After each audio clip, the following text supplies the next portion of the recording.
پیشاب کی روک تھام سے مراد پیشاب کرنے وقت مثانے کو مکمل طور پر خالی نہ کرنا ہے۔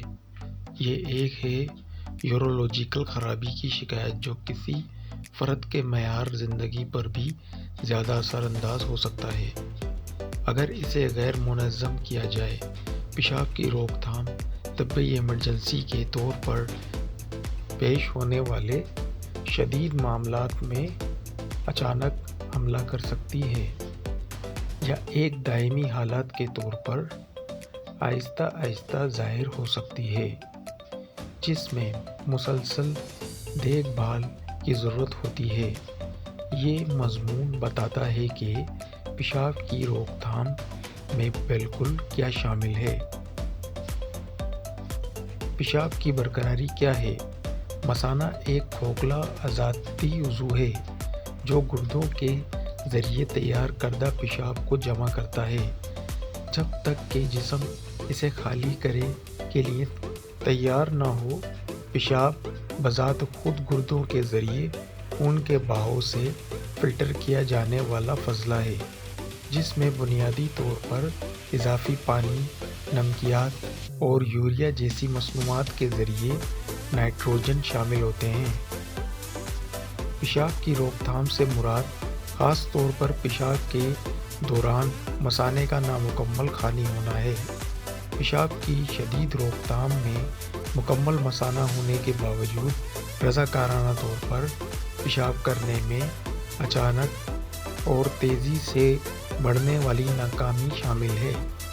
دائمی پیشاب کی روک تھام ناکافی وائڈنگ کی وجہ سے وقت کے ساتھ بتدریج مثانے کے زیادہ بھرنے کا سبب بنتی ہے۔ پیشاب برقرار رکھنے کا کیا سبب ہے؟ پیشاب کی روک تھام ایسے حالات سے ہوتی ہے جو گردوں سے مثانے میں شامل کی نقل و حمل کو متاثر کرتی ہے۔ پیشاب کی ذخیرہ اندوزی اور یا مثانے سے پیشاب کا جسم سے باہر نکلنا۔ پیشاب کی نالی پیشاب برقرار رکھنے کی عام وجوہات میں شامل ہے۔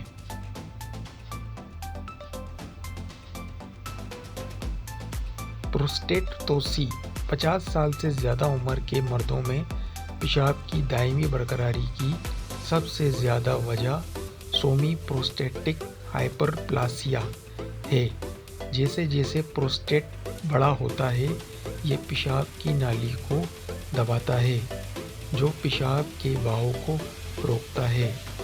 اگر بڑھتی ہوئی غدود پیشاب کے راستے کو مکمل طور پر روک کے رکھتی ہے تو شدید برقراری ہو سکتی ہے۔ پیشاب کی سختی چوٹ، سرجری یا انفیکشن سے پیشاب کی نالی کا داغ تنگ ہونے سختی کا باعث بنتا ہے۔ یہ پیشاب کے بہاؤ کے خلاف مزاحمت پیدا کرتا ہے۔ عام علامات میں پیشاب کرنے کا دباؤ، بار بار نامکمل پیشاب، کمزور دھارا اور مثانے میں درد ہے۔ ایک واضح مثانہ امیجنگ ٹیسٹ اور یوروڈینامک اسٹیٹس تشخیص میں سہولت فراہم کرتے ہیں۔ ابتدائی ریلیف میں کیتھیٹر کی نکاسی شامل ہوتی ہے۔ اس کے بعد دوائیں یا سرجری کا زیادتی عوامل کو نشانہ بنایا جاتا ہے۔ بار بار ہونے والے انفیکشن، مثانے کو پہنچنے والے نقصان اور گردے کے مسائل جیسی پیچیدگیوں سے بچنے کے لیے فوری تشخیص اور مناسب علاج کی ضرورت ہے۔